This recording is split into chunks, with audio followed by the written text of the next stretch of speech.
আসসালামাইকুম, আশা করি সবাই ভালো আছেন। আজ মিষ্টি কুমড়া রান্না দেখাবো, কীভাবে মিষ্টি কুমড়াকে গলদা চিংড়ি দিয়ে রান্না করতে হয়। আমি আজ আপনাদেরকে সেটাই দেখাবো। চুলাতে আমি একটা প্যান বসিয়েছি। এখন প্যানে কিছুটা তেল দিয়ে দিব, সয়াবিন তেল। তেলটা গরম হলে আমি বাকি জিনিসগুলো দিব। চুলার তেলগুলো আমার গরম হয়ে এসেছে। এখন আমি দিয়ে দেবো পেঁয়াজ কুচি। কিছুক্ষণ পেঁয়াজটা আমি একটু নাড়াচাড়া দিয়ে পেঁয়াজটাকে একটু ভেজে নেব। পেঁয়াজ কুচিটা আমার অনেকটুকুই হয়ে এসেছে। এখন দিয়ে দিব অল্প একটু আদা রসুন বাটা এবং সাথে চিংড়ি মাছগুলো আমি দিয়ে দিব। তারপর দিব একটুখানি হলুদের গুঁড়ো,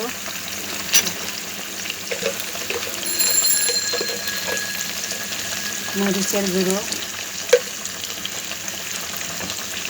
এসব দিয়ে আমি চিংড়ি মাছগুলোকে ভালো করে প্রথমে ভুনা ভুনা করে দিব।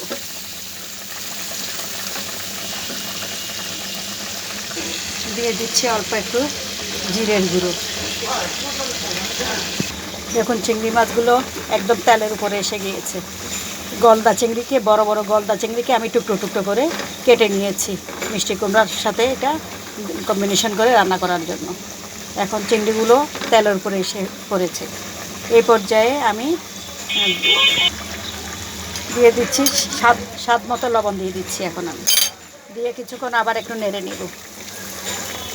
আমার গলদা চিংড়িটা অনেকটা ভুনা ভুনা হয়ে এসেছে। এখন আমি এই পর্যায়ে মিষ্টি কুমড়োটা দিয়ে দিচ্ছি এবং এটাকে ভালো করে নেড়ে চেড়ে আমি কিছুক্ষণ সিদ্ধ করে নামিয়ে দেব। এই পর্যায়ে মিষ্টি কুমড়োটাকে আমি খুব ভালো করে নেড়ে চেড়ে চিংড়ি মাছগুলোর সাথে মাখিয়ে নিয়েছি।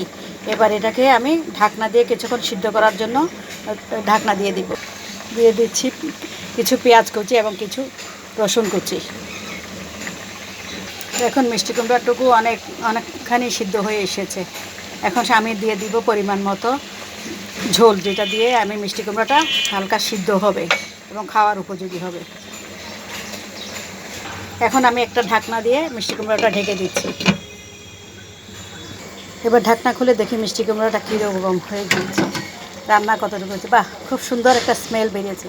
মিষ্টি কুমড়াটাকে আরও অসম্ভব স্বাদের করার জন্য আমি দিয়ে দিব এখন সামান্য একটুখানি চিনি। দেখুন, বেশি দেওয়া যাবে না, কিন্তু সামান্য একটু চিনি দিলে মিষ্টি কুমড়ার স্বাদটা অসম্ভব রকমের বেড়ে যাবে।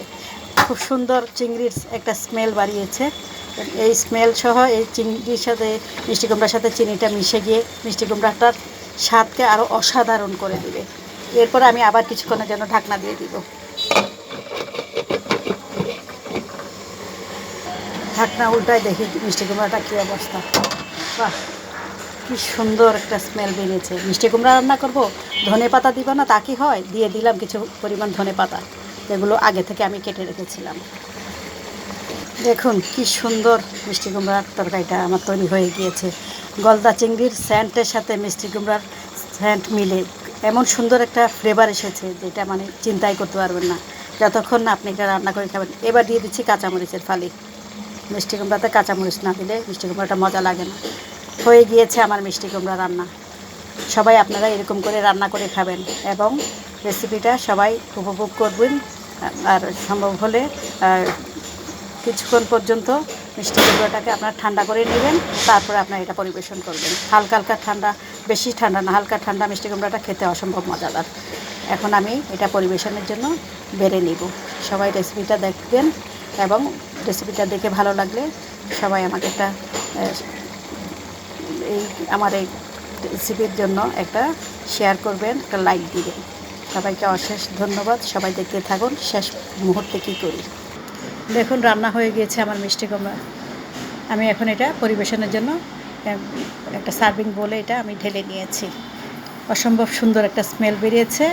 গলদা চিংড়ির সাথে মিষ্টি কুমড়ার রেসিপিটা অসাধারণ মজাদার। আপনারা সবাই এটা রান্না করে খাবেন এবং সবাই ভালো থাকবেন। আল্লাহ হাফেজ।